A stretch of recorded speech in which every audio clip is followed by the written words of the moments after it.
Today is the final day of building inside the back of the Hummer H2 as we continue our progress to convert it into a little camper, a little mini RV. So tomorrow we're going to start all of the finishing work. I have 16 feet of matte black Formica next to me. Probably don't need that much of it, but that's going to cover the cabinets. We have some vinyl flooring, but today we're going to do the last few things that we need to do before we can start the finishing work. In that last video, we were working over here on the passenger side on the cabinet. That hasn't changed really at all, except for the addition of a little bit of carpet, some more Dynamat back there. We also fitted our rear speaker there, and we also got our rear plastics all covered up on that side. So in that last video, I built this little lip to kind of hide the OEM plastics. When all that's said and done, it should look almost like a factory option, kind of like you sent this off to an RV builder. At least that's what I'm hoping for. Last night was really exciting because we had the power outlets ran. These run up to my Renogy 2000 watt inverter that's going to be upside down underneath the panel right behind the driver's seat.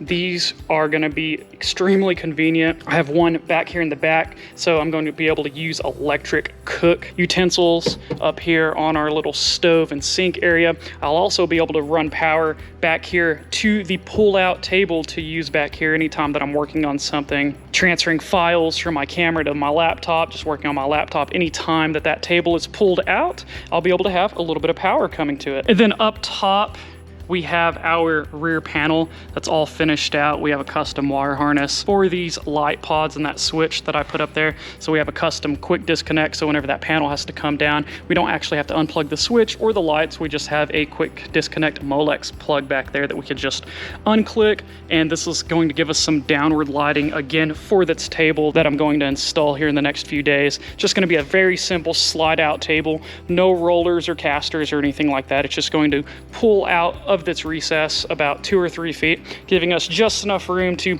cook or, like I said, use the laptop, things like that back here. We'll walk over to the other side of the truck. Right here we have our other GFCI outlet that's mainly going to be used whenever I am working on my laptop, either up in the front seat or just sitting here kind of in our little sleeping area right here. That way I don't have to run a cord all the way up there to the back of the truck. And if you haven't been following along, this area right here is where our fridge goes. So as you can see, everything is built out. It's come along really well. We still have a lot of finishing work to do. I still need to trim down some of these panels. I need to install recessed pull handles on both of our little cubby holes right here. If you haven't been following along, both of these sections right here are removable, and it lets us get to all of the storage that we have underneath the platform. And so for today, the first thing we're going to do is, since I have our electrical connectors over here, on this side, we're going to be installing a couple USBs. And while these only work whenever the power inverter is on, these are going to be wired to the constant power that is back in the back of the truck. Originally, this constant power ran to a little 12-volt outlet that was in one of the factory fender covers. So we're going to wire both of these up. We're going to put one USB outlet here and then one in the back so it mirrors our power outlets on this side. And we're also going to wire those up to a Molex quick disconnect, so whenever this has to come out in the future, you don't have to actually unplug these or unplug the harness up here. You'll just be able to use a quick disconnect. So aside from those USB ports, I do need to build a little shelf over here on the driver's side just to hold utensils and contact solution and just things that I don't really want to put up every single day, stuff that can just sit there and ride even when we're driving in the truck. As soon as we're done with those two things, we can start the finishing work. Like I said, I have about 16 feet of a matte black laminate from Formica that's going to be used on the counters and on the cabinet side. Then on the floor, we have a very black wood grain vinyl flooring. That hasn't arrived yet, so I can't show it to you just yet, but that's going to be the last thing we need to install anyway, because that's just going to go on the floor on the deck. It's also going to be the easiest piece because everything on that deck is just square and straight angles. The laminate's going to be quite a bit harder because we have so many small little edges and funny corners, and a lot of it we're not going to be able to use a router to finish off just because there's no room for the router to actually set on some of those edges. So a lot of it's going to have to be cut by hand. So anyway, we're going to start pulling all of this apart so I can throw those USBs in, and we'll see how far we can get today. Okay, so the first thing I'm going to do is I'm going to take one of these fascias that came with USBs, and I'm going to put a circle onto the cabinet where I want the hole. So the inside diameter of this is exactly the size size that we need to cut to put our USBs in. So I've already made sure that we have plenty of clearance inside of there so that the whole housing isn't so deep as it's going to hit something. So this is a pretty easy part. So I'm just gonna mark these off, then we'll pull the cabinet out and drill the holes. This is the inside piece behind the passenger seat. Let's get it about centered so we're 9 inches wide by 6 tall.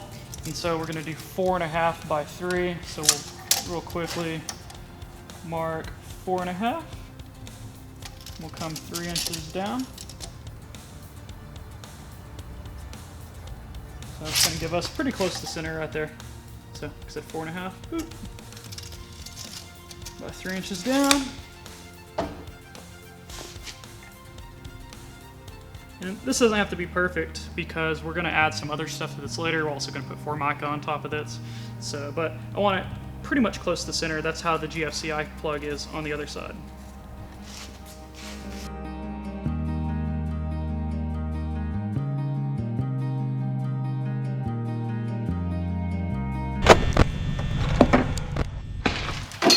Okay, so we just extended our constant power wires from up here. We're running them behind the speaker panel here, down the side of our cabinet. We're gonna run it underneath to this wheel well.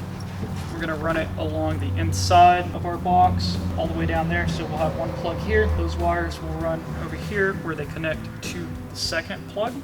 And then we'll have a quick disconnect Molex plug right here, and it's gonna run, the rest of this is gonna run just like that. Okay, me and Brandon decided we're gonna take a break from doing that and unroll the laminate so it has time to, I don't know, stop being circular, kind of fold out a little bit. So, all right, Brandon, hold this because it's gonna like explode. NANI? What is this crap right here? Look, I'm actually gonna take a picture of that. They're gonna give me a partial refund for that. Because if it was an entire sheet, like most people do that stuff, like they'll do a whole countertop, like a seamless sheet. I'm not sending this back either. Yeah, I'm gonna. After Home Depot screwed me a couple times on their internet stuff, they're gonna give me a partial refund. I'm still gonna use it. All right, Brandon, hold this. I'll cut these things.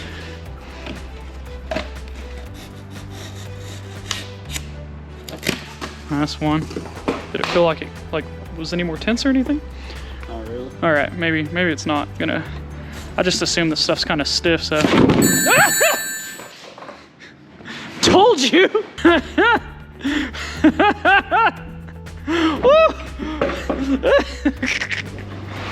Look at this crap. Okay, good job, Home Depot. Oh, it's on both of them too. That's trash.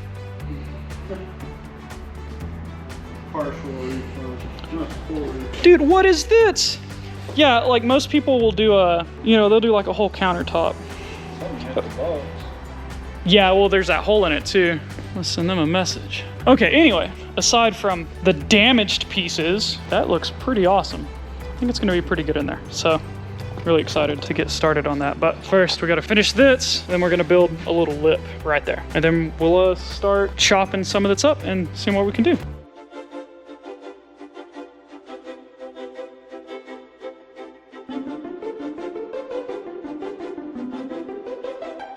Okay, so we're taping up our wire harness that we're running for the USB ports. In the back of this, we're gonna just run it along there. But more importantly, big news on the refund front for the Formica. Apparently Home Depot and all of its horrible customer service greatness actually has a text line. And so they've connected me to a real person, and she's seeing if they can offer me a partial refund. Maybe that's exciting. Maybe me and Brandon are gonna get beer money refunded today. So help us with our work today. Okay, so boom, there we go. Our USBs are now spliced together. All nice and neat. Not the prettiest work I've ever done, but it's gonna work. And then those are going to run over here to the Molex plug, just so we can easily remove this whenever we need to. But before we get to the next step, we have big news on the Home Depot front. She went ahead and gave me a 25% back on our damaged linoleum. That's pretty cool. It wasn't gonna hurt us that bad, but if we wanted to use anything that was fits the length and we were down to the last pieces of material, that would have really screwed us. And it already took me 2 weeks to get this matte black. It was unavailable in all of the stores, and the black vinyl flooring is actually delayed even longer. I really need to have all of this done in the next like 4 or 5 days at the absolute most. So that's really cool. So shout out to Home Depot for being cool and hooking us up with another 25%. Look at that. What's the biggest problem mechanics have, Brandon? Oh, it worked. It actually worked. It has not been working this whole time. It's been, oh, okay, now it's working. Hey, we have this. I just rescan it, my fingerprint every week. Every week? Yeah, okay. All right, anyway, we're gonna slide this back in here and then we'll get on to the next step. Okay, so we got all of the USBs hooked up. Everything's working really well. We still have to build the shelf over here on the driver's side. But before I do that, before I can get that hard mounted, I do need to extend all of our wires for the pod lights that we put up in the headliner a couple weeks ago. I have to run these all the way over to the C-pillar on the driver's side of the vehicle. That's where we're gonna have our switch panel. So I'm gonna extend those wires real fast and then we'll jump into building a little shelf over here on the driver's side. So if you've never seen this done before, this is a good way to bundle all your wires together so you don't have to tape all of them. We'll still put tape over this, but you get a drill, stick the ends into your drill, and pinch it down just like you would a drill bit. Then pull some tension onto the wires, and then let loose. So if you noticed, the kind of camera angle changed a little bit. GoPro died, so I'm having to film with the Sony, which is the nicer camera, but it's a lot harder to do vlog style and stuff with, and so it's on the tripod. So you just saw me kind of spin these up in the drill. This kind of holds it all together and keeps it nice, kind of grouping. But I'm also going to take this opportunity just to friction tape it all together, just to keep it a little bit extra safe while it's up there in the headliner.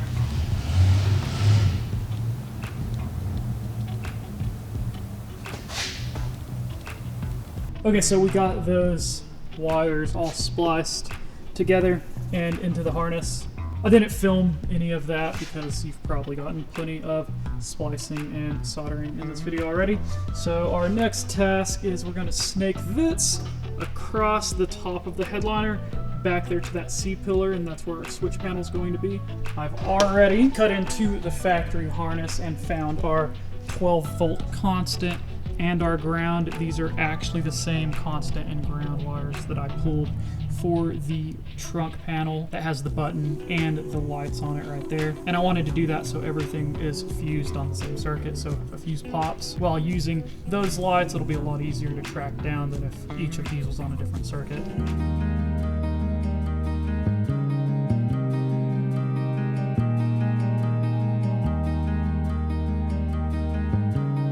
So what I did in that last clip is I snaked all of this just using these zip ties. It's pretty common kind of in the audio world to do things this way. This lets us get wires, power wires, speaker wires, accessory wires through like really intricate things where you don't want to pull the whole headliner down.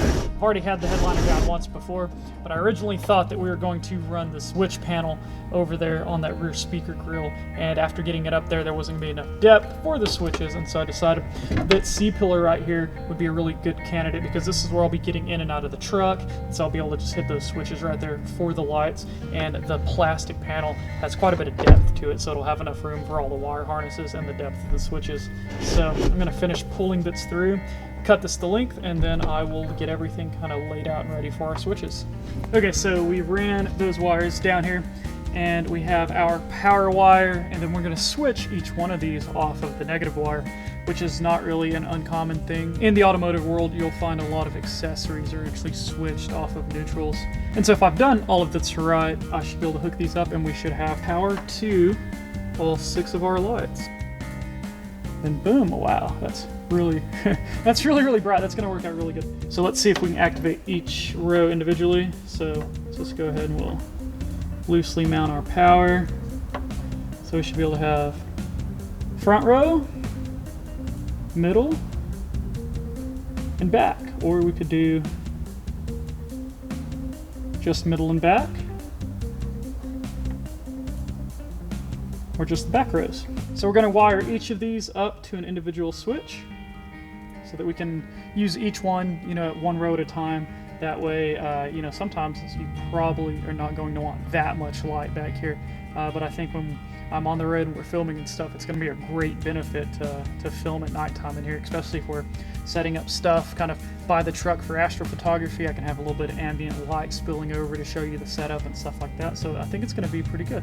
So we had a pretty late night getting everything ready for the finishing work. Got all that wiring done. We have the USBs installed and we're ready to start working on the laminates. I think this is gonna look really, really good. I knew from the get-go I didn't want to have an exposed wood finish on everything inside the back of the truck. The truck is just a little bit more tactical. I didn't think it was really gonna work with the wood grain style. I love it in the back of the majority of the camper vans and all these really cool adventure builds that people do, but I didn't really think that aesthetic was gonna work out in the back of the Hummer. It's gonna totally transform the way that looks and feels. Right now it feels like it's really, really unfinished, but I think as soon as we get all of these final materials on there, it's gonna look great. It's really gonna pop out and it's gonna be basically what I envisioned. But I think that wraps up everything for this video, and we will pick up when we begin the finishing work.